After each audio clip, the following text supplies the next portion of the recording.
Amigos, buenos días. ¿Cómo están? ¿Cómo han pasado esta semana? ¿Bien? Bueno, espero que bien. Espero que nuevamente tengamos bien claro que debemos, a pesar de lo que estemos pasando, bien o mal, tomarnos siempre de la mano del Señor. Qué linda la enseñanza, ¿verdad? Bueno, nuevamente inviten a los niños que conocen, a sus padres, para que ellos se conecten y estemos viendo la palabra de Dios y estemos todos en lo que, como el Señor dijo, que debemos reunirnos los domingos. Bien, estamos en el libro de Primera de Reyes, el primer libro de Reyes. Recordemos que venimos viendo tres grupos de libros que son en dúo, digámoslo así, pero que algunos eruditos hablan que fue escrito como en un solo, como en un solo todo, y estamos ya viendo primer libro de Samuel, segundo libro de Samuel, y ya entramos en primer libro de Reyes, segundo libro de Reyes, y luego vamos a entrar con Primera de Crónicas y Segunda de Crónicas. Acá ya nos encontramos a portas de, bueno, ya estamos hablando de las indicaciones que el rey David le había dado a su hijo Salomón. Y en estas indicaciones observamos cómo él, eh, como para un establecimiento del reino, que Salomón estableciera el reinado, firme, David hace algunas indicaciones de algunos personajes que fueron eh, contrarios al rey David y otros que fueron amigos del rey David y fueron de bendición.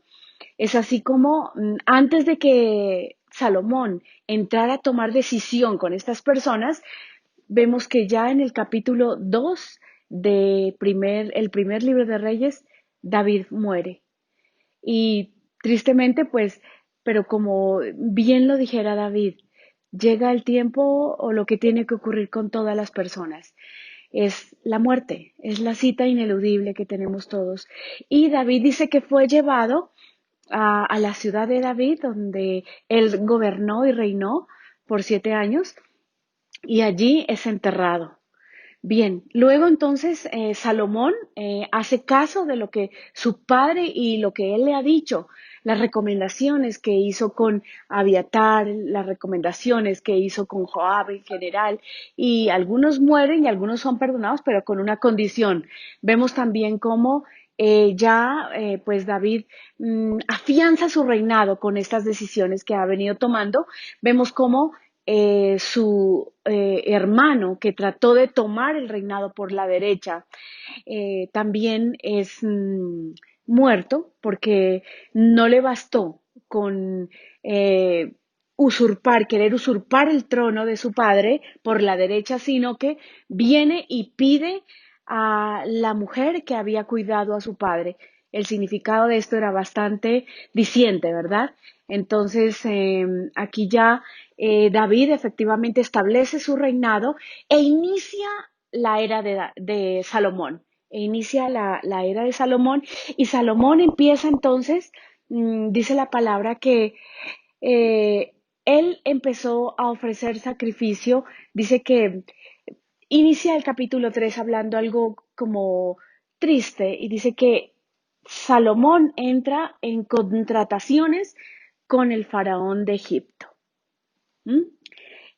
En estas contrataciones, entonces Salomón toma como esposa a la hija del faraón. Y aquí entonces se establece como digámoslo, políticamente, si alguien lo analizara, algo muy bueno, ¿no? Porque Egipto era también una nación poderosa. Entonces, prácticamente que diríamos que no habría guerra contra Egipto y ya el reinado de Salomón se aferraría más. Pero, ¿realmente ustedes creen que eso era necesario? Claro que no, claro que no. Salomón hace esto y luego de que hace esto dice que él, mientras construían su palacio, él fue y llevó a, a, mm, a otra ciudad a su esposa y él también se trasladó mientras construían el palacio y mientras se construía el templo. Pero aquí entonces vemos cómo Salomón entra a ofrecer sacrificio al Señor y dice que un día él fue a ofrecer sacrificio a Gabaón, uno de los lugares más idólatras en donde el pueblo de Israel hacía sacrificio a los dioses. Y dicen que Dios se le reveló a Salomón.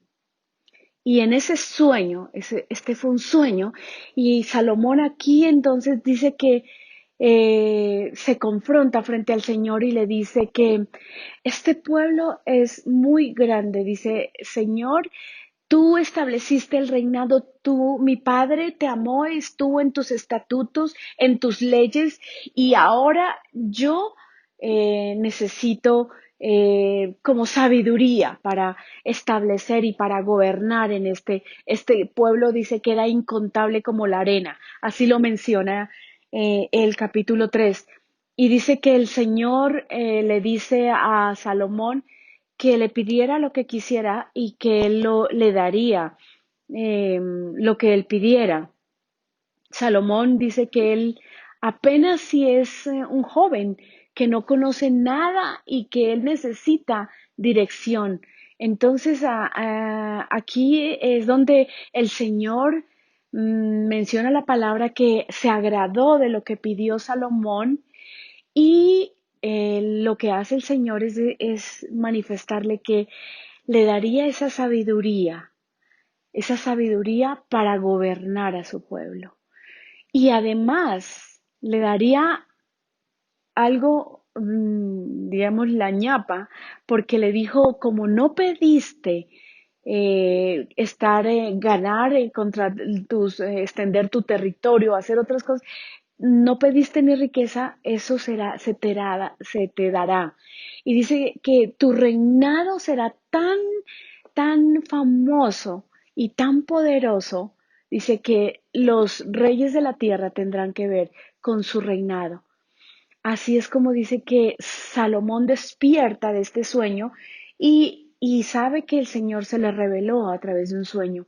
Entonces, aquí entonces dice que vemos que rápidamente Salomón va a Jerusalén y va donde está el arca y ofrece sacrificio y ofrece una promesa al Señor y que él iba a estar allí, pero dentro de lo que el Señor también le menciona en el sueño, como se lo dijo también al rey David, es que si él y sus hijos y su descendencia estaban en sus leyes y sus estatutos y si lo cumplían, serían bendecidos. El reinado de Salomón sería bendecido.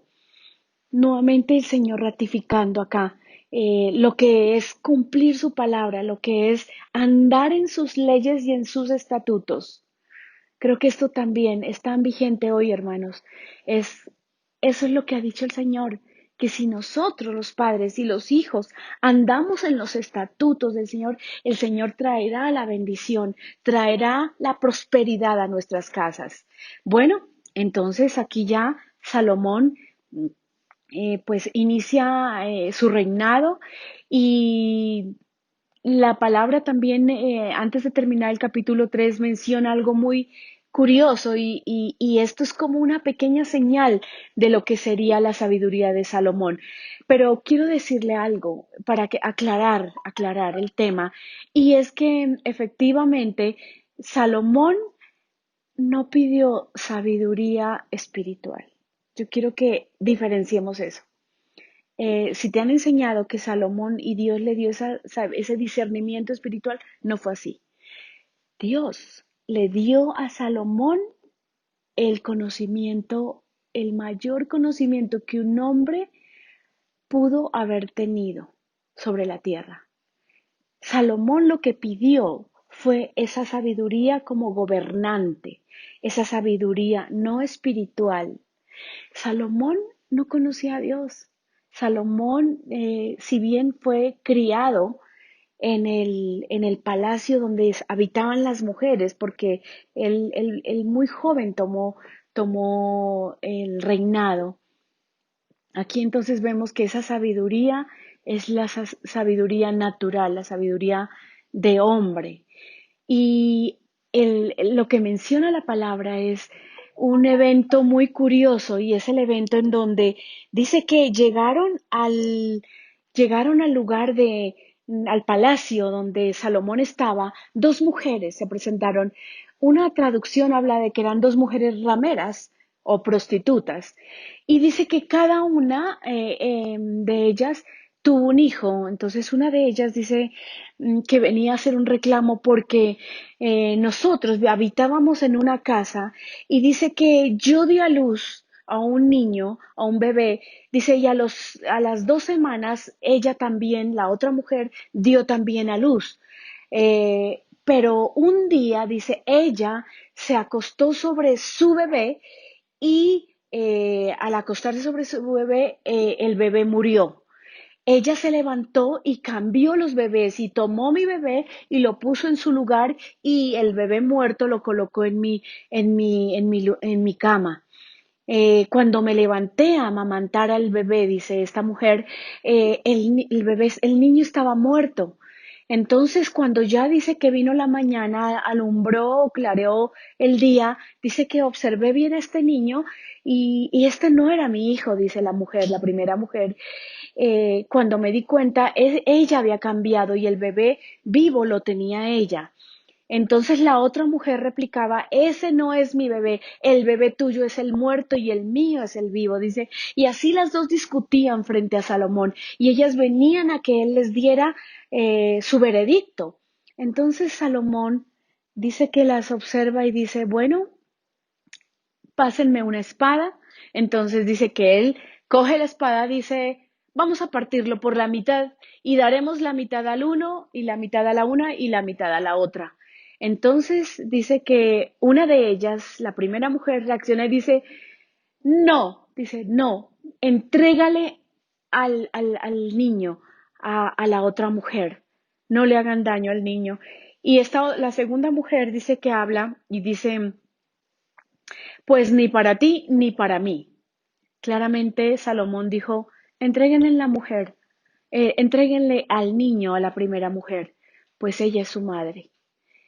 Este caso dice que fue muy conocido durante en todos los reinos de todo el mundo y que de toda en la época de Salomón y dice que allí entonces la gente empezó a sentir esa curiosidad por conocer a Salomón y dicen que Salomón entonces empieza a tener esa sabiduría que nadie, dice así la palabra, que ni siquiera los reyes de Oriente eran conocidísimos. ¿Recuerdan a los reyes magos que fueron a ver al niño Jesús? Se dice que esta zona había eh, hombres muy sabios. Dice que ni siquiera el conocimiento de estos hombres juntos se asimilaba un poco a la sabiduría que tenía Salomón. También menciona la palabra que Salomón dice que disertó sobre las plantas, sobre los peces, todos los animales, sobre la tierra, hacía unas disertaciones. Era tan famoso, o sea, era un conocimiento tal que la gente se maravillaba y venían de muchos lugares a escuchar al rey Salomón. Como bien sabemos, Salomón escribió el libro de Proverbios y escribió Eclesiastés. Y dentro de lo que se menciona en el libro de Proverbios son si usted ha leído, le invito a que lo lea. Proverbios es un libro de mucha sabiduría. Hay unos conceptos claves para los jóvenes, para los hombres, para las mujeres. Este lo escribió el rey Salomón. Y bueno, aquí sigue comentando el rey Salomón, entonces dice que sigue su proceso y dice que él hace una consagración al Señor y que se empieza como a haber un despertar en él de conocer a Dios por digamos, pacto que hace el Señor con él, dándole la sabiduría para nuevamente gobernar sobre este pueblo tan grande. Eh, También entonces ya Salomón tiene la claridad de lo que su padre David le había dicho y es que él construiría, construiría su templo. menciona la palabra cómo el rey Salomón inicia su reinado, un reinado muy sólido, un reinado en donde ya no había guerra. Si bien sabemos, vemos cómo el reinado de su padre fue un reinado de guerra, de conquista, pero aquí Salomón viene a heredar prácticamente esa paz que su papá construyó. Y es el precio también que su padre pagó y con esa cercanía al Señor y con esa bendición que tuvo el Señor para con el rey Salomón. Bueno, aquí se menciona también, la palabra nos menciona cómo Salomón establece su gobierno a través de el sacerdote Sadoc y se habla de cómo él tuvo 12 gobernantes, el número de tribus que tenía en Israel, y estos 12 gobernantes que representaban cada región de Israel, aquí ya estaba unido tanto el reino de Israel como el de Judá, que en un momento quiso desestabilizarse. ¿Recuerdan con el rey Mefiboset y también con Absalón? Pues aquí ya estaba sólido y consolidado. Y entonces aquí es donde se menciona cómo ya Salomón establece entonces, aparece como los impuestos, los primeros como impuestos. Quienes sepan de impuestos, yo soy especialista en impuestos, y aquí se dice cómo los 12 gobernadores cada mes tendrían que suplir lo que sería mantener el palacio real. Y se habla les menciono diariamente, eran 30 carneros, 10 vacas, no sé cuántas libras bueno, bultos de harina. Era tremendo mantener el palacio, porque aquí estaban los gobernadores, estaba toda la gente que habitaba en el palacio y que ellos distribuían y gobernaban para que Israel se mantuviera firme como un reinado sólido. Así es como también entonces Salomón, después de ya nombrar su corte real, su gobierno, establece sus gobernadores y cómo estos tendrían que mantener el palacio. Y luego de esto, entonces ya menciona que David empieza ya entonces a encargarse de lo que sería la construcción del templo. Primero construye el templo. Se dice que el templo fue construido en 7 años. En 7 años. Imagínese esto. De las cosas que puedo mencionar, es muy extenso y es muy detallado todo lo que se lee acerca de cómo fue las indicaciones para la construcción del templo y cómo Salomón tiene un cuidado tan especial con lo más fino de lo fino, que había en ese momento, eh, con madera de cedro. Él hace tratos con los sidonios, una parte de una nación, dice que hizo tratos con Irán. El rey Irán era un rey que apreció mucho a David y que siempre se mantuvo en paz. Y dice que estos eran los propios para la madera, el tallaje de la madera. Y ellos, entonces, Salomón le encarga a este rey, le dice: necesito que traigas, me des madera, me suplas madera, yo pagaré los obreros. Y dice que muchos obreros, dice como 30,000 obreros, unos iban, 10,000 obreros iban un mes y descansaban un mes en casa, e iban donde el rey Irán, y allí ellos cortaban la madera, y dice que río abajo la traían, aquí los encargados de recibir la madera la recibían, la dejaban secar, la tallaban. Bueno, es así. También se habla de los canteros, de las piedras con que fueron construidos el templo.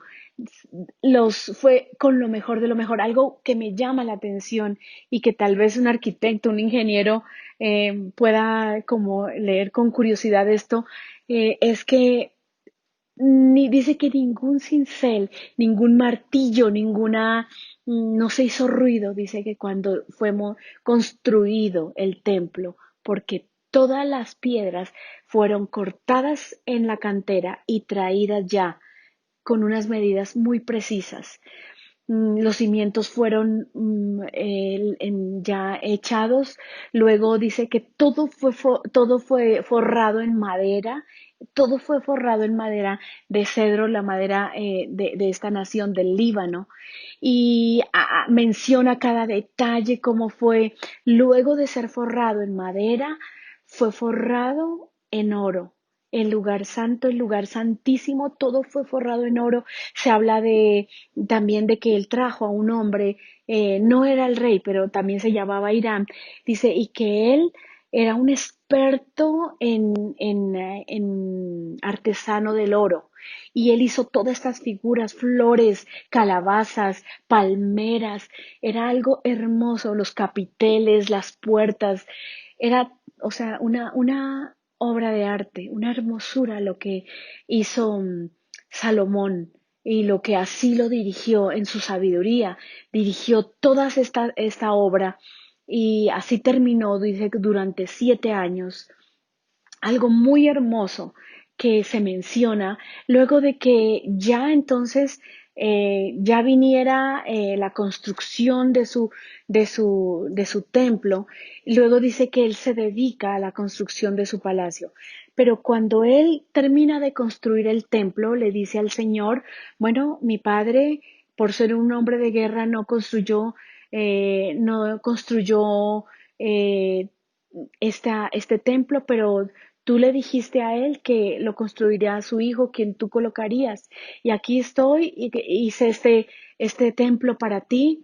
Y Salomón entonces llama a los ancianos de Israel, llama a los sacerdotes y llama a los levitas para que transporten el arca, que era lo que faltaba, ¿verdad? Porque el arca era la misma presencia de Dios y donde se encontraban las tablas que estaban en piedra y que Moisés escribió por lo que el Señor le dijo. El arca entonces dice que fue colocada, fue establecida y dicen que se hizo holocaustos, que dice que fue tal la magnitud de los holocaustos que ese día se ofrendaron al Señor que fue incontable lo que se ofreció de sacrificio, como incontable el pecado que se estaba perdonando y perdonando todas las transgresiones, en especial recordemos el pecado de idolatría que tenía este pueblo de Israel.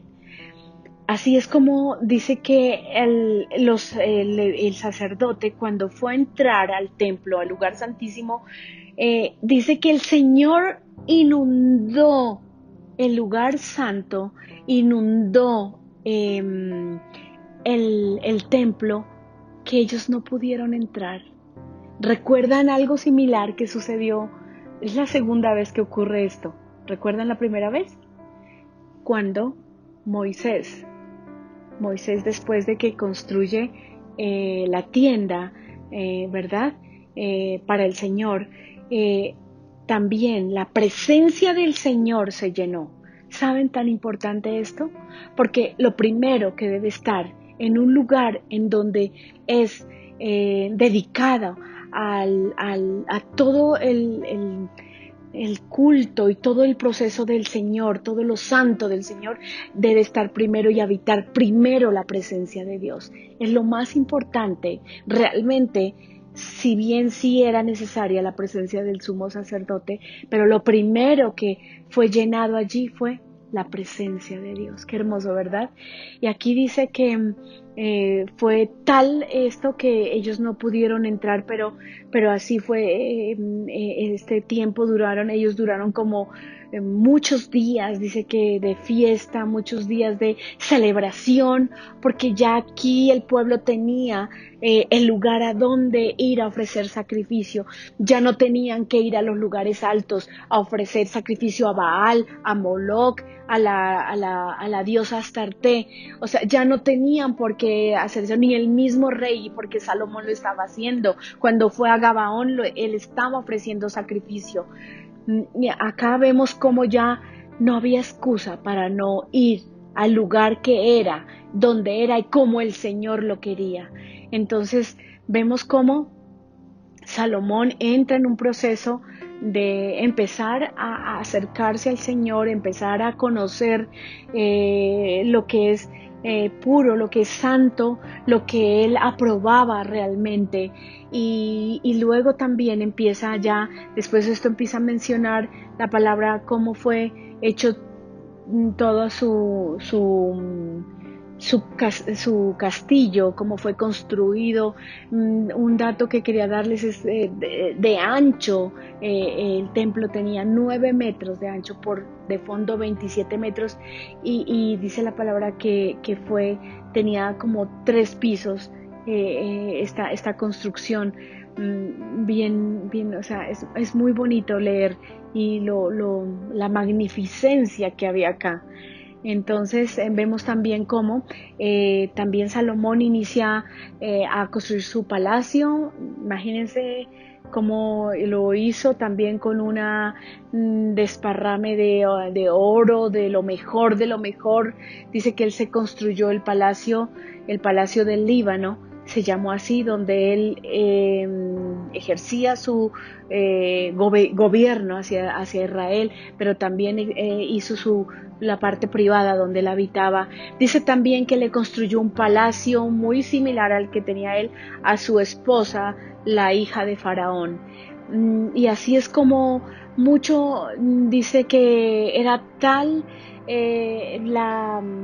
digamos, lo prodigioso de su reinado y el desparpajo de riquezas que había que este tiempo fueron tiempos la palabra habla que de paz, y en donde él gobernaba y donde cada uno vivía en su casa feliz.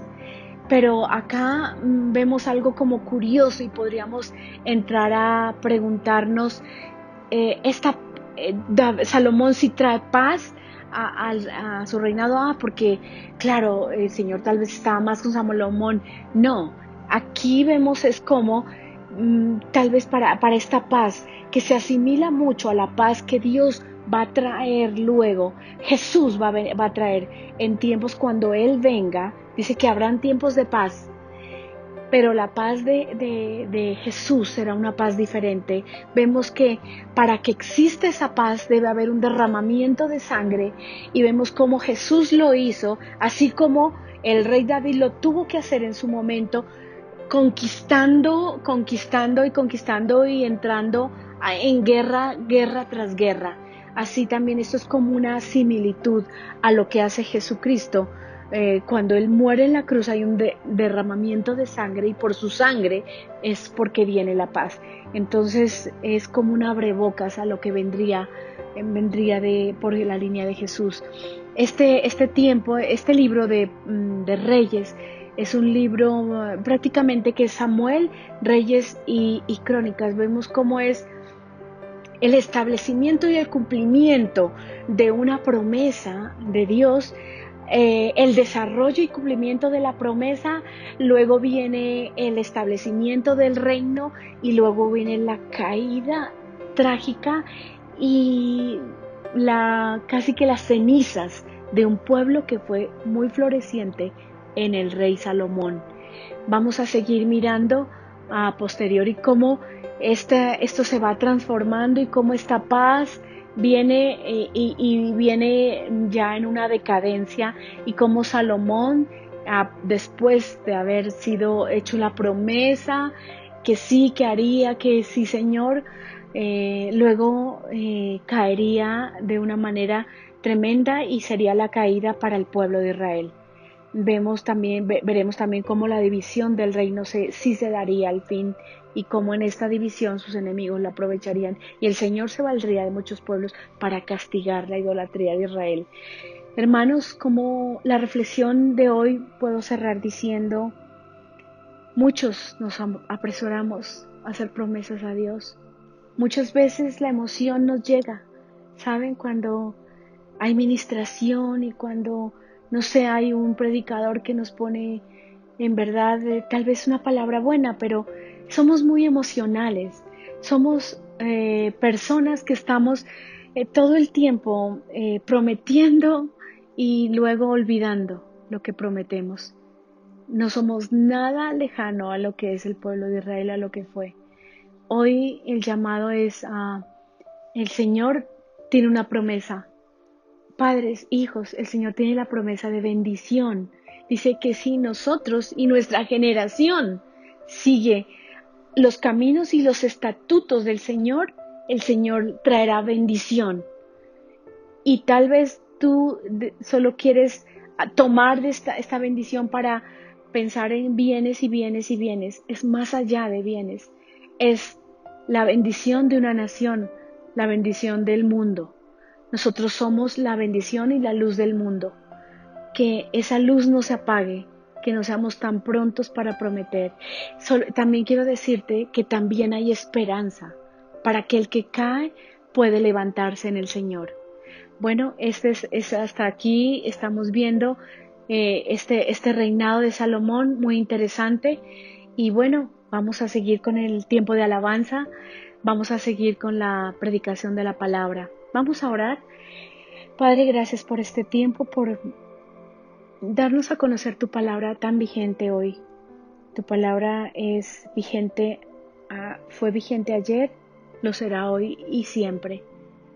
Necesitamos tu ayuda, necesitamos no ser tan pusilánimes tal vez e interesados de pronto. Ayúdanos, Señor, ayúdanos a mantenernos, que nuestras generaciones, las que siguen, nuestros hijos, nuestros nietos, bisnietos, sigan, Señor, adelante. No como Salomón, sino verdaderamente tomando, Señor, la posta que estamos enseñando en este tiempo. Gracias, Señor, en el nombre de Jesús. Dios les bendiga, hermanos. Nos vemos el próximo domingo. Buenos días, hermanos. Quiero invitarlos a que nos pongamos en disposición para adorar a Dios.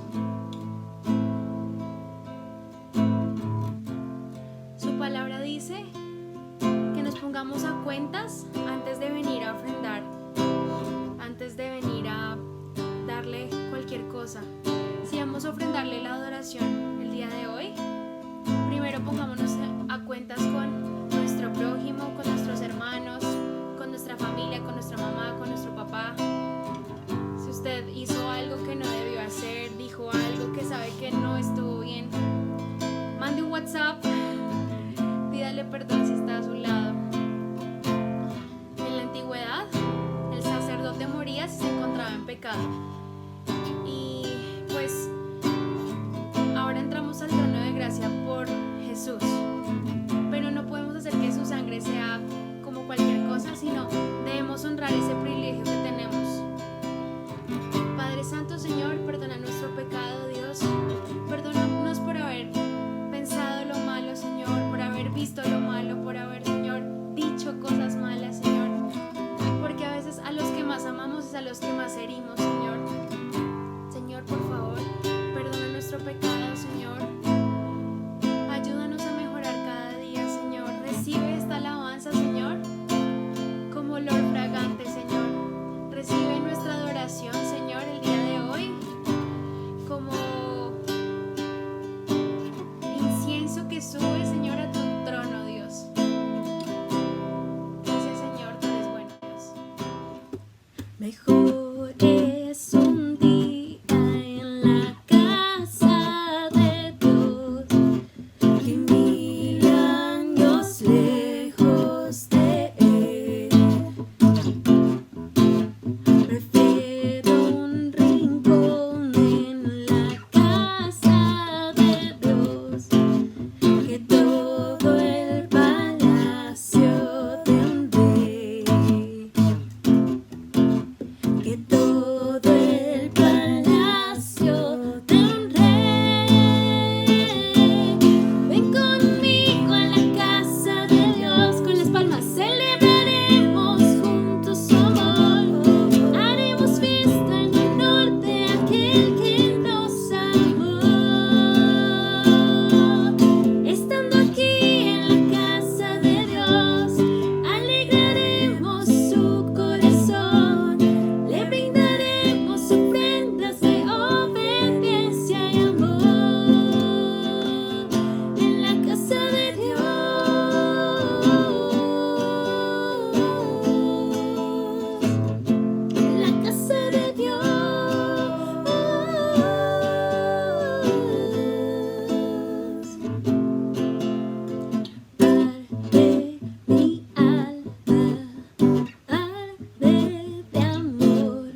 106, 1 dice, aleluya. Alabad a Jehová porque Él es bueno, porque para siempre es su misericordia.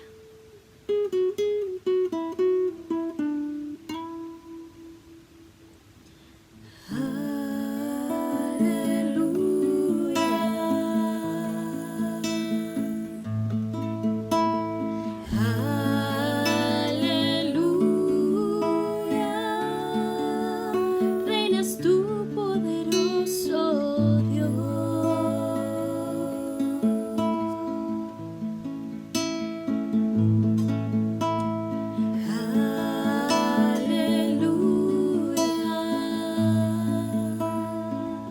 Cantemos aleluya.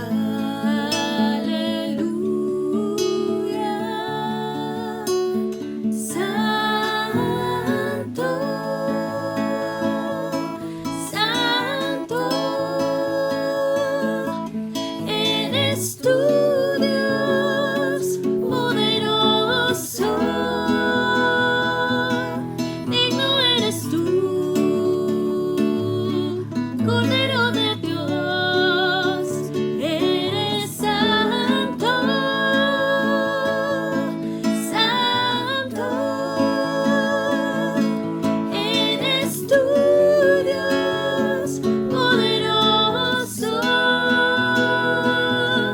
Digno eres tú, Cordero de Dios. Amén.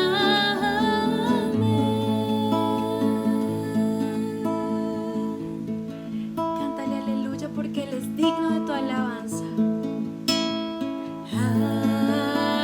Aleluya. Alza tus manos al Rey. Aleluya. Reinas tú, poderoso Dios.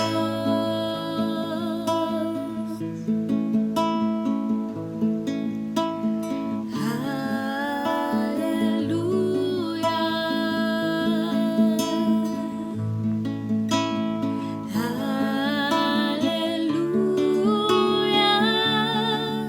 Reinas tú, poderoso Dios.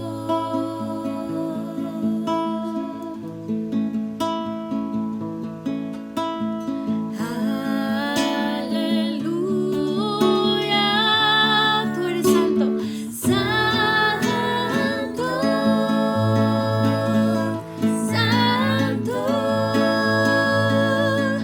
eres tú, Dios poderoso. Digno eres tú, Cordero de Dios. Eres santo,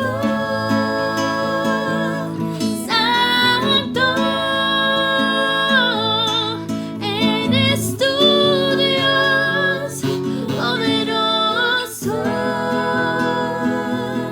Digno eres tú, Cordero de Dios. Santo, santo, eres tú, Dios poderoso. Digno eres tú, Dale una serenata al Señor. Cordero de Dios. Eres santo, santo, eres tú, Dios poderoso. Digno eres tú, Cordero de Dios.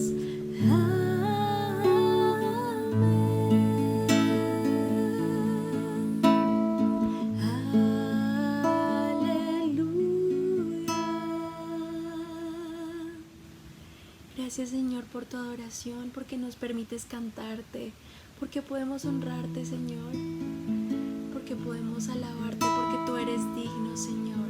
Gracias, Señor. toma esta adoración como olor fragante y permite, Señor, que podamos aprender, Señor, cada día más de ti. Ponemos ante tu presencia la predicación de tu evangelio, Señor, en el mundo. Cada misionero, cada persona que está reunida en su casa, en su iglesia, Señor, que pueda, Señor, sentir tu presencia, Dios, que tú respaldes, Señor, la predicación de tu evangelio, Señor. Gracias, Señor, te adoramos, Dios. Amén. Muy buenos días, amados amigos y hermanos. Una vez más nos reunimos para compartir juntos la palabra del Señor. Le damos muchas gracias al Señor por la manera en que se ha ido manifestando en la vida de cada uno de nosotros durante esta cuarentena, experiencias diferentes, pero no cabe duda que la buena mano de Él ha estado siempre sobre nosotros. Vamos a orar para comenzar. Padre, muchas gracias por este nuevo día que nos has concedido. Tu palabra dice, nuevas son cada mañana en ti. Hoy es un día especial, es el que apartaste para ti, Señor, ese en el que nos podemos encontrar contigo para también, además de adorarte, escuchar tu voz. Nuestro corazón, nuestra mente y todo nuestro ser en disposición para, al escuchar, poder guardar y poder vivir conforme a lo que hoy nos habla, Señor. En Cristo Jesús. Amén. El tiempo está cerca.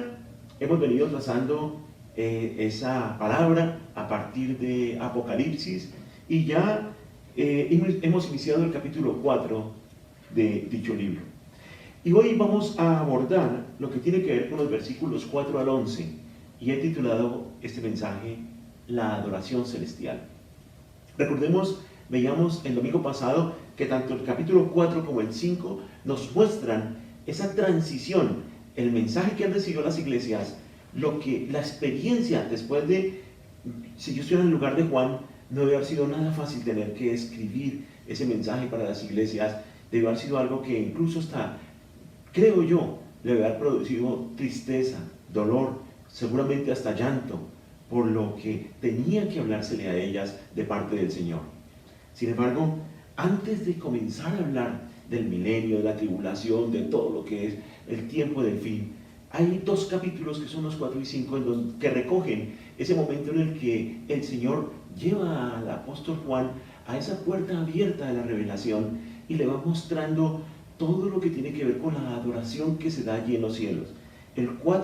Capítulo 4 resalta todo lo que tiene que ver con nuestro Padre Celestial, con Dios Padre.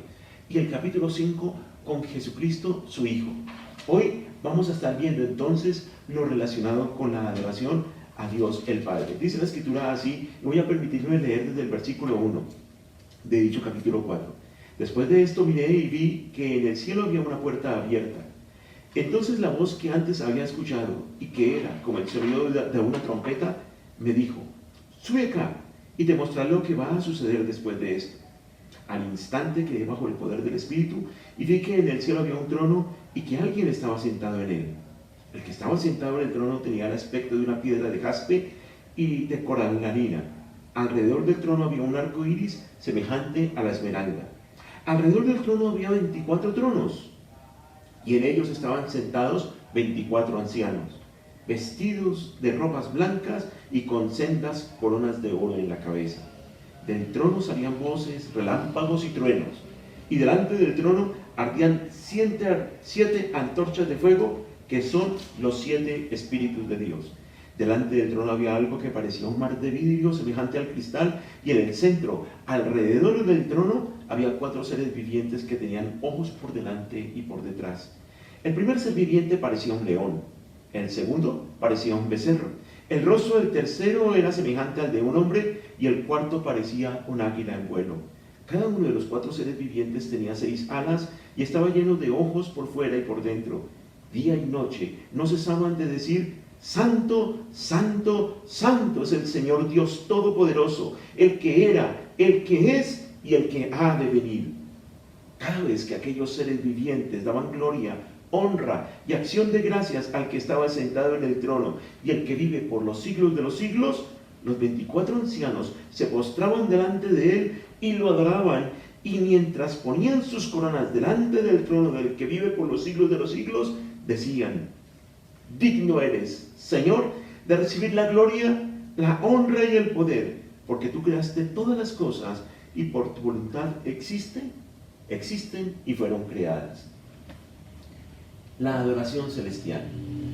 Vimos en estos primeros versículos cómo el Señor se manifiesta en un trono, y ese trono tiene que ver con el gobierno. Hablábamos cómo en el trono se sienta un rey, se sienta el gobernador, se sienta el juez, y fue en ese tiempo en que el emperador romano Domiciano era adorado como un dios. Él mismo se consideraba un dios, su heredero, cuando él moría, asumía como un dios, y todo el imperio romano lo adoraba a él. Estaban sometidos todos a él, pero el Señor lleva a Juan a vivir esa experiencia que también debe quedar escrita, porque él le dijo desde el capítulo 1, escribe estas cosas, las que son, las que eran y las que han de venir. Y allí se está manifestando el Señor como mostrándole a Juan y mostrándonos a nosotros por encima de todos los reyes, de todos los gobernadores, de todos los jueces, hay uno que es el Dios Todopoderoso, nuestro Padre Celestial. Y en esos 3 versículos primeros del capítulo 4 pudimos ver la manifestación gloriosa de nuestro Padre allí en el trono. Ahora, ¿qué vemos en los versículos 4 al 11? El versículo 4 dice, lo rodeaban 24 tronos, en los cuales estaban sentados 24 ancianos. Todos vestían de blanco y tenían una corona de oro sobre la tierra. Esos 24 ancianos, permítame decirle, son los representantes de todo el pueblo de Dios. Los 12 de las patriarcas, los de las tribus, los jefes de las tribus de Israel, las 12 tribus, los representantes de cada una de las tribus, que representan a todos aquellos que durante el Antiguo Testamento tuvieron su confianza en aquel que sin conocerlo había de venir, en Jesús, el Hijo de Dios. Y los otros 12 son los 12 apóstoles, los 12 discípulos que eligiera el Señor Jesucristo para llevar a cabo toda su obra aquí en la tierra, y ellos representan a los cristianos, los representan a usted, me representan a mí, que hemos estado en el tiempo del Nuevo Testamento. Cuando la Escritura habla de que estaban sentados allí y que todos vestían de blanco, esa vestidura de blanco nos está mostrando cómo Él se reveló a la iglesia de Sardis, que le daría vestiduras blancas. Esa es la manera en que Él se reveló, vestiduras de santidad a una iglesia que estaba totalmente muerta. Y es lo que es la vestidura sacerdotal, la vestidura sacerdotal. Por lo tanto, vienen a representar ellos, junto con lo que es el trono, que estaba sentado en el trono, que representa a lo que Dios mostró a la iglesia de la Odisea, que diría que al que venciere le daría el sentarse allí junto al trono. Esto muestra lo que tiene que ver con un reinado, y la corona, que hace referencia a que estaban todos con una corona, hace referencia a cómo Él se reveló a la iglesia de Esmirna, a esa iglesia sufriente a quien les colocaría la corona. Estos 3 elementos, la corona, la silla que es el trono y la vestidura que es como la de Aarón, esas representan un real sacerdocio, que es al cual estamos llamados nosotros, y como lo veíamos en la primera carta del apóstol Pedro en el capítulo 2, usted y yo hemos sido llamados real sacerdocio, nación santa. Ellos son los representantes del pueblo de Dios. Estos 24 ancianos son los representantes del pueblo de Dios. Colosenses 3, 1 al 3 dice así: si pues habéis resucitado con Cristo, buscad las cosas de arriba, donde está Cristo sentado a la diestra de Dios. Poned la mira en las cosas de arriba, no en las de la tierra, porque habéis muerto y vuestra vida está escondida con Cristo en Dios. Cuando Cristo, vuestra vida, se manifieste, entonces vosotros también seréis manifestados con Él en gloria. Allí esa experiencia del apóstol Juan, viendo el trono, esos 24 ancianos en esta condición, le está mostrando esa esperanza viva que habíamos hablado, del futuro que nos espera a aquellos que hemos creído en Cristo Jesús. Y luego en el versículo 5 dice: del trono salían relámpagos y estruendo de tronos. Delante del trono había 7 antorchas con llamas encendidas, esto es el Espíritu de Dios de 7 aspectos. Aquí, cuando habla de las 7 antorchas con llamas encendidas, que son el Espíritu de Dios, está hablando de la presencia del Espíritu Santo. La presencia del Espíritu Santo allí. Está el Padre en el trono, está el Espíritu Santo, y en el capítulo 5 vamos a ver la Trinidad completa en la adoración celestial, que es cuando vamos a ver la presencia del Señor Jesucristo. Aquí dice que salían relámpagos. Esos relámpagos son la manifestación de Dios en el juicio final. Remontémonos un poco allí a Éxodo. Éxodo, en el capítulo 19 y el capítulo 20, hay dos versículos especiales que recogen los mismos términos de relámpago y estruendo de tronos. En el 19 es el versículo 16 y en Éxodo 20 es el versículo 18. Y es ese momento en el cual Dios manifiesta su presencia al pueblo de Israel. Y dice la escritura allí que se escucharon truenos, relámpagos, tanto así que el pueblo tuvo temor y no quiso estar presente en la manifestación de la presencia de Dios, y ellos se retiraban, y era Moisés el que subía a la presencia de Dios.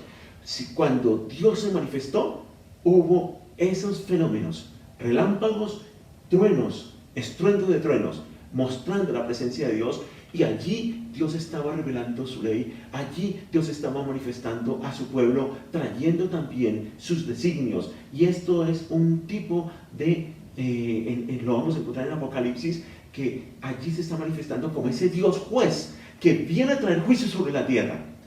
Podemos verlo si analizamos, por ejemplo, el versículo 5 del capítulo 8, que muestra la siguiente manifestación del Señor. Dice: y el ángel tomó el incensario y lo llenó de fuego del altar y lo arrojó a la tierra, y hubo truenos y voces y relámpagos y un terremoto. En el versículo 19 de Apocalipsis 11 dice así: y el templo de Dios fue abierto en el cielo, y el arca de su pacto se veía en el templo, y hubo relámpagos, voces, truenos, un terremoto y grande granizo. Esto nos habla de la manifestación. Aquí Juan está viendo lo por venir.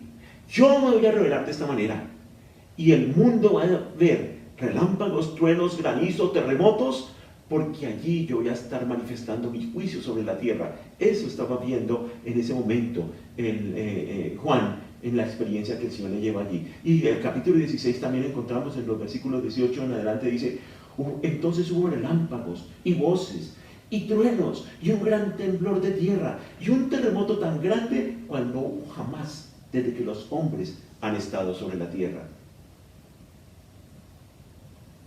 Cuando la escritura dice que de tronos salían relámpagos y estruendo de truenos, está manifestando que el juicio viene del trono, del templo celestial. Los juicios apocalípticos, está viendo Juan, ya están teniendo lugar en el cielo. Dios no está quieto, Dios está actuando. Y debemos saber, mis hermanos, que por ejemplo en este tiempo, siempre que la Biblia habla de plagas, siempre que la Biblia hace referencia a plagas, ha sido por causa del pecado de la humanidad, en donde Dios tiene que manifestarse de esa manera. Después de ahondar y de prolongar su misericordia, llega un momento en que Dios tiene que manifestar su juicio.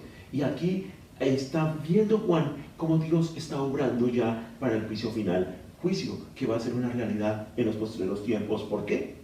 El tiempo está cerca. Y también vemos, hermanos, que el juicio apocalíptico, cuando ya Juan está viendo eso, es porque está por suceder. El versículo 6 de este capítulo 4 dice lo siguiente: delante del trono también había un mar de vidrio brillante, reluciente como el cristal. En el centro y alrededor del trono había 4 seres vivientes, cada uno cubierto de ojos por delante y por detrás.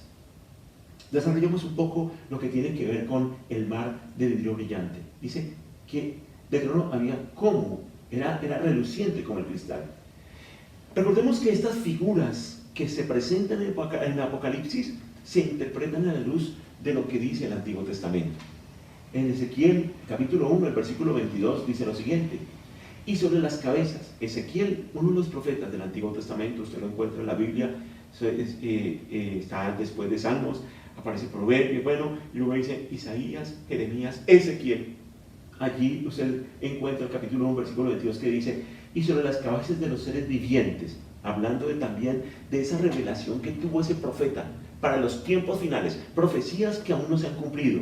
Esta parte de ella dice, y sobre la cabeza de los seres vivientes aparecía una expansión a manera de cristal maravilloso, extendido encima sobre sus cabezas.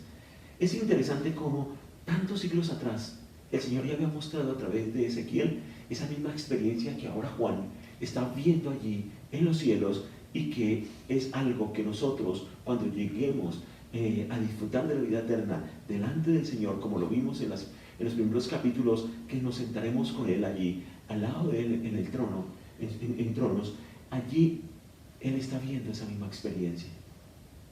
El mar de cristal es un dispositivo que muestra la extrema santidad para que esté el trono en ese lugar, en algo que es como un mar de cristal. Es un trono muy especial, mis hermanos. Es algo que habla de la santidad, que habla de la exaltación de aquel que se sienta en ese lugar. Podríamos, y vamos a ver en el desarrollo de estos dos capítulos, 4 y 5, vamos a ver la siguiente como presentación. Está el trono, que está en el capítulo 4, versículo 5. Habla de los 4 seres vivientes. Miren cómo se va magnificando la adoración. 4 seres vivientes lo vamos a encontrar en los capítulos, en el capítulo 4, versículos 6 y 8 que estamos desarrollando hoy. Los 24 ancianos están en el versículo 4 que ya desarrollamos, lo que representan estos 24 ancianos. Y en el capítulo ya 5, que lo veremos a partir de la semana entrante, dice, habla en el versículo 11 de millones y millones de ángeles que adoran al Señor. Y el versículo 13 de todo lo creado, lo que está en el cielo y en la tierra, todo adorando al Señor. Continuemos pues con el desarrollo de los versículos 6 y 7, que dicen así. Delante del trono también había un mar de vidrio brillante, reluciente como el cristal. Y mire lo que dice. En el centro y alrededor del trono había 4 seres vivientes. 4 seres vivientes. Cada uno cubierto de ojos por delante y por detrás. El primero de esos seres vivientes era semejante a un león. El león representa, y aquí vamos a encontrar en estos 4 seres vivientes la representación de toda la creación. Los 24 ancianos que estaban allí estaban representando a las 12 tribus que representan a los salvos del Antiguo Testamento. Los 12 que representan a los apóstoles están representando a los salvos del Nuevo Testamento. Pero aquí cuando habla de estos 4 seres vivientes, de esos 4 seres vivientes, están representando a toda la creación. Y entonces cuando dice que cada uno cubierto de ojos, bueno, vamos a desarrollar eso después, dice, dice, era semejante, el primero de estos seres era semejante a un león. Esto está representando al rey de los animales, todos los animales, el rey de los animales. Dice, el segundo era como un buey, que está representando lo mejor de los ganados, de los animales domésticos. Recordemos que el Señor formó los animales domésticos y los animales salvajes. Representa el rey de los animales salvajes, el león, el rey de los animales más mansos domésticos, es el buey. Luego dice, el tercero tenía como cabeza humana, que está representando lo mejor, lo máximo de la creación, que es el hombre. Recordemos que allá en Génesis dice la Escritura que luego de haber terminado toda su obra, el Señor miró su creación y dijo, es bueno en gran manera. Representa al ser humano lo mejor de la creación. Y el cuarto como un águila en vuelo, que representa al rey de todos los pájaros, de todas las aves. Y cuando está hablando aquí de cuando dice que cada uno cubierto de ojos por delante y por detrás, ¿sí? Dice, aquí vamos a ver entonces las características de esos 4 seres vivientes. La primera, que tiene que ver con los ojos por delante y por detrás, es la capacidad de verlo todo, la capacidad de discernir. Esta mañana hablaba con mi esposa acerca de un video que me enviaron acerca de Donald Trump y bueno, algunos aspectos que están ocurriendo allí en los Estados Unidos, pero que a la vez están mezclando otras cosas que tienen que ver ciertamente con el ecumenismo, con la reunión de todas las iglesias a nivel mundial, aspectos sobre el cual nosotros no estamos de acuerdo, que de eso abre la unidad. Pero estaba hablando cómo es importante tener discernimiento acerca de lo que fluye en las redes, porque hay cosas muy sutiles que suenan como bien, pero que pueden estar conduciendo a una desviación de la pureza de la palabra de Dios. Estos ojos están hablando de la capacidad del discernimiento, discernir la voluntad de Dios. Y esto incluso está representando lo que se espera de nosotros como seguidores del Señor y especialmente de aquellos que somos siervos de Dios. Y las alas representan la capacidad de volar, de desplazarse con rapidez de un lado a otro, y tiene que ver con la rapidez con la cual nosotros estamos llamados a movernos a cumplir la voluntad de Dios. ¿Cuál es la investidura entonces importante que deben tener los siervos de Dios? Dos. Una, el conocimiento de Dios, de su voluntad que está en la palabra. El discernimiento de los tiempos, de los acontecimientos, de los hechos, de cada evento a la luz de la palabra de Dios. Esa capacidad de discernir, pero también la capacidad de movernos para obedecer la palabra del Señor. Ahora, ¿cuál es el papel de los cuatro seres vivientes como los representantes de toda la creación? El papel de ellos, la adoración. Y vamos a ver esto desarrollado aquí. Los versículos 8 al 11 dicen lo siguiente: cada uno de los seres vivientes tenía 6 alas, esa capacidad de desplazarse. Y las alas estaban totalmente cubiertas de ojos por dentro y por fuera. Día tras día y noche tras noche repiten continuamente. Mire por qué están para la adoración. Repiten continuamente lo siguiente: Santo, Santo, Santo es el Señor Dios, el Todopoderoso, el que siempre fue, el que es y el que aún está por venir. Esta adoración de ellos nos lleva a considerar 3 principales razones por las cuales adorar al Señor. Santo, Santo, su santidad. El Señor Dios, el Todopoderoso, su omnipotencia, el que siempre fue, el que es y el que aún está por venir, su eternidad. Santidad, omnipotencia y eternidad, motivos que deben acompañar la adoración de cada uno de nosotros. Y es lo que allí Juan está contemplando, esa adoración celestial, que también se espera que sea la adoración que nosotros aquí en la tierra le estemos tributando a nuestro Padre Celestial. Ahora, los versículos 9 a 11 dicen lo siguiente: cada vez, miren esto tan bonito, cada vez que los seres vivientes, esos 4 seres, dan gloria, honor y gracias al que está sentado en el trono. El que está sentado en el trono es nuestro Padre Celestial, aquí en el capítulo 4. Dice, aquí está el que vive por siempre y para siempre. ¿Qué sucede? Los 24 ancianos se postran y adoran al que está sentado en el trono. Esos representantes del Antiguo y del Nuevo Testamento se postran delante de Dios. De ahí la importancia que nosotros como creyentes nos postremos en adoración también delante del único que es digno de toda alabanza y de toda adoración. Y miren lo que dicen aquí: y adoran al que está sentado en el trono, el que vive por siempre y para siempre, y ponen sus coronas, esas coronas con las cuales ellos estaban allí vestidos. Esas coronas, dicen, miren lo que hacía la escritura que hacen, y ponen sus coronas delante del trono, porque nosotros no merecemos ninguna corona aquí en la tierra, ni siquiera allá en el cielo. Galardones que nos den incluso son inmerecidos. Ellos saben quién es el digno de esas coronas, y dicen, las colocan y ponen sus coronas delante del trono diciendo: tú eres digno, oh Señor nuestro Dios, tú, oh Señor nuestro Dios, de recibir gloria y honor y poder, pues tú. Miren por qué razón. ¿Por qué es que el Señor es digno de eso? Pues tú creaste las cosas, todas las cosas, y existen porque tú las creaste según tu voluntad. Aquí surgen 2 razones más por las cuales se adora allí a nuestro Padre Celestial. ¿Tú creaste todas las cosas? Por ser el Creador.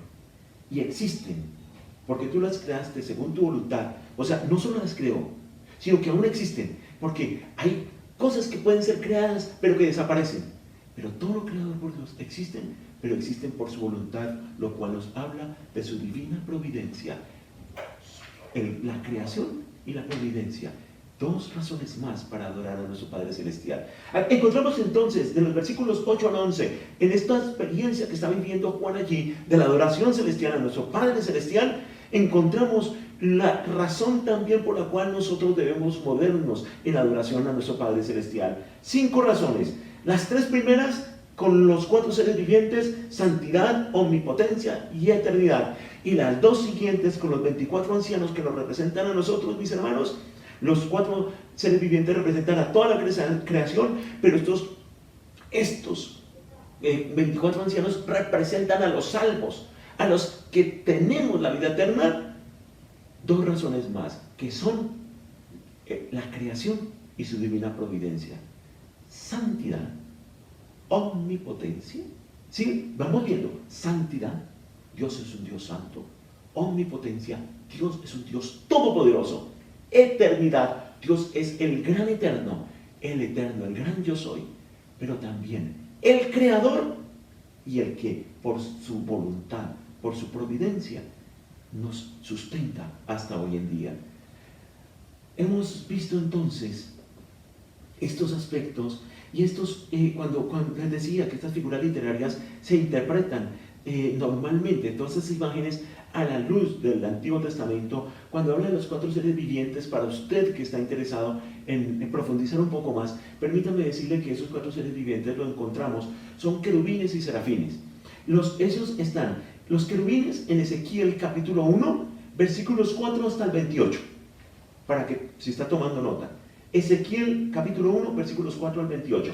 Aquí en Ezequiel, así como en Apocalipsis habla de los 4 seres vivientes, Ezequiel habla de los 4 seres vivientes.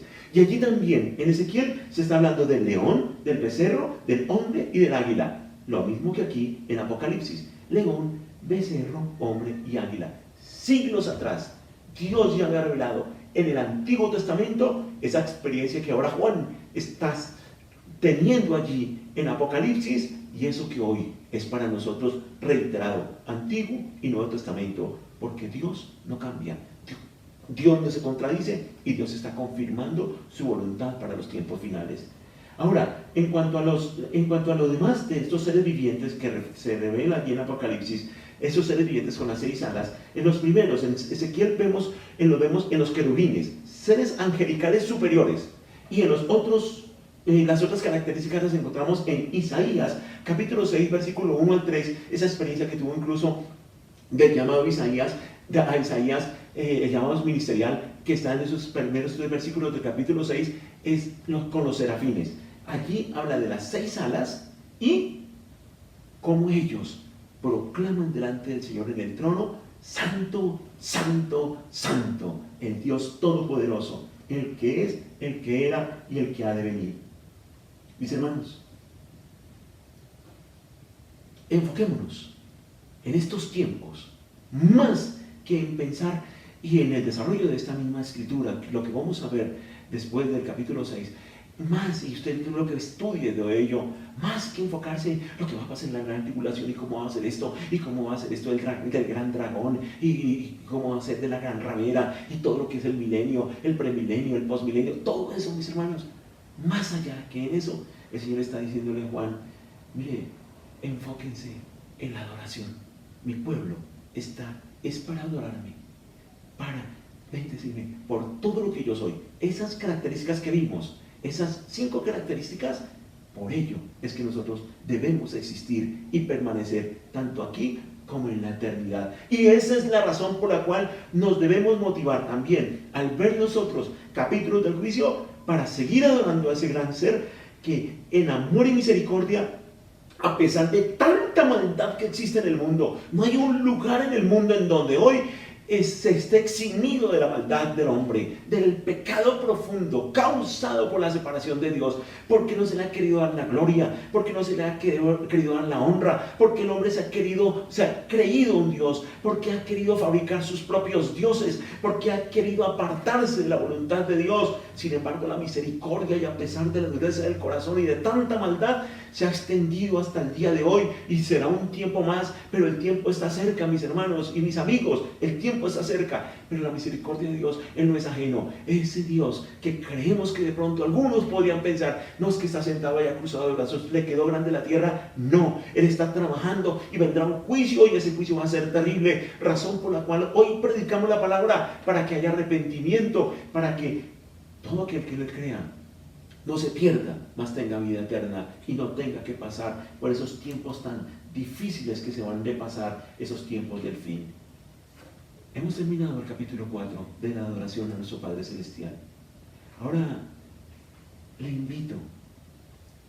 A mí, cuando he estudiado esta palabra, para mí ha sido un gran desafío. Incluso dos tipos de adoración.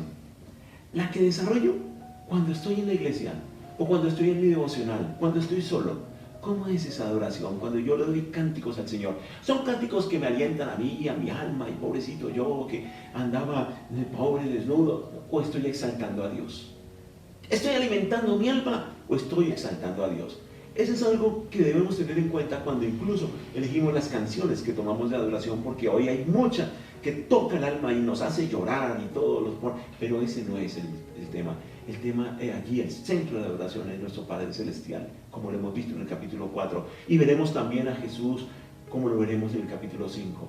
Y esto confronta, mis hermanos, cómo es cuando yo estoy adorando al Señor. Lo hago porque suene bonita la voz, porque suenen bonitos los instrumentos, porque la gente se sienta bien y la gente diga, hoy sí me sentí ministrado en la adoración. No, usted no tiene por qué sentirse ministrado en la adoración. El que se debe sentir ministrado en la adoración es nuestro Padre Celestial. Y perdone que sea tan enfático en esto, pero es que a veces las personas dicen, hoy sí se movió el Espíritu Santo de Dios acá. Por Dios, el Espíritu Santo está en usted y se debe mover es en usted. Y usted es el que se debe mover a adorar al Señor. Nosotros estamos llamados a eso. Y por otro lado, la Escritura también dice que Dios anda buscando adoradores en espíritu y en verdad. Yo cometo errores, yo fallo, yo peco, y usted creo que también se puede encontrar en un lugar similar al mío, y juntos tenemos que en adoración llegar a decirle a nuestro Padre, Padre, perdóname, porque con mis labios que debía adorarte he dicho, he manifestado cosas que no están conforme a tu palabra, porque mi corazón que debería rendirte a ti adoración, Señor, guarda amarguras, resentimientos, celos, iras, contiendas, disensiones, porque mi mente que debería abrazar pensamientos puros, Señor, da lugar a pensamientos que no van conforme a tu pensamiento, y no te estoy adorando en espíritu y en verdad. Y tu palabra dice que mi cuerpo, ahora que te he recibido a ti, mi cuerpo es templo del Espíritu Santo, y como tal debe ser digno de que Él habite allí, pero he pecado, y tal vez usted también. Y en esa adoración en espíritu y en verdad, tenemos que reconocer que hay momentos en los cuales, mientras estamos en un culto, mientras estamos en un tiempo con hermanos en Cristo, seguramente afloramos lo mejor de nosotros, pero cuando no, ¿qué sale de nosotros? ¿Somos adoradores en espíritu y en verdad? Siempre estaban esos seres vivientes todo el tiempo adorando al Señor, y de ustedes y de mí se espera lo mismo. ¿Qué le parece si hoy nos ponemos a cuentas con el Señor? Seguramente usted ya lo hizo al iniciar este servicio, seguramente usted ya lo hizo esta mañana, pero creo que luego de ver esta palabra tenemos que retomar, que no sea una oración muy ligera, y que nuestro compromiso con Dios sea perenne, sea permanente, y que podamos, como esos seres vivientes, tener esa capacidad de discernir la voluntad de Dios, ojos espirituales bien desarrollados, pero también de correr, de volar a hacer y a obedecer lo que en esta palabra está escrito.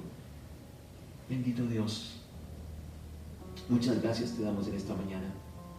Ha sido un tiempo muy especial en el cual hemos visto cómo tú nos vas hablando para que vayamos siendo edificados y que nuestra vida sea transformada, como dice tu palabra, de gloria en gloria, de victoria en victoria. Que la senda de los justos es como la luz de la aurora, que va creciendo cada vez más hasta que el día aclara. Gracias por tu palabra, gracias por esa experiencia que quedó escrita porque tú mismo lo pediste, amado Jesús. Gracias por eso, porque hoy es un aliciente de saber lo que está ocurriendo allá en el cielo en este tiempo. Eso no fue una experiencia transitoria, un video para que lo viera Juan. Es lo que está ocurriendo realmente en los cielos. Tú no estás quieto y estás, sí, por misericordia, has detenido juicios, pero ya el tiempo está cerca. Ayúdanos a que no sea por amor, por temor, sino por amor a ti, que nuestro corazón enternecido cumple tu palabra. Y entre otras, con esa puerta abierta que vimos para la iglesia de Filadelfia, nosotros no nos quedemos solos como los únicos que hemos de llegar a la adoración celestial, sino con amor al prójimo podamos ir y compartir estas nuevas de salvación a aquellos que no te conocen. Bendito Dios, gracias. Hoy te pedimos perdón, pero también nos rendimos a ti en adoración, y con seguridad en nuestros corazones, en una próxima oportunidad que se nos conmine a adorarte a ti, en que nuestra iniciativa surja para adorarte a ti, van a ser corazones que van a estar conectados contigo y no habrá que decir lo que dice tu palabra. Este pueblo de labios me honra, pero su corazón está lejos de mí. No, que tú puedas decir, este pueblo es un pueblo que me adora en espíritu y en verdad, tanto en el templo como fuera de él, en su vida cotidiana, en sus casas, en sus trabajos, en sus estudios, con sus familias, con sus amigos, con los desconocidos. Es un pueblo que me rinde tributo de alabanza y adoración, porque digno eres tú de toda gloria, de toda honra y de toda adoración. Amén. Muchas gracias. Nuevamente, me alegra por aquellos niños que hoy están conectados viendo este mensaje. He sabido de niños, ustedes podrán creer que un tema tan, a veces pareciera ser tan denso como Apocalipsis, he recibido testimonios de niños que están estudiando la palabra y que tienen claro lo que hemos venido trazando. Niños que han tenido un corazón dispuesto para el Señor. Por eso, padres, también quiero decirles que con tristeza he escuchado voces de niños que dicen, mi papá no me conecta, no se conecta al culto, no me conecta, y yo quisiera ver lo que pasa en la iglesia infantil y aprender aquí y adorar a Dios, pero mi papá no me conecta. Con amor, pero también con una reconvención pastoral, quiero decirle, usted es responsable también de la formación de sus hijos y de su propia formación. Por favor, conecte a su hijo, conéctelo con las enseñanzas que se están dando en la iglesia, conéctelo con el coffee break, conéctese en el tiempo del amanecer con Dios. Dios les bendiga, les amo, nos vemos el próximo domingo para continuar, Dios mediante, si Él lo sigue designando así, con Apocalipsis, sino con lo que Él nos informe, porque debemos tener ojos espirituales para discernir qué es lo que Él quiere para su iglesia. Bendiciones.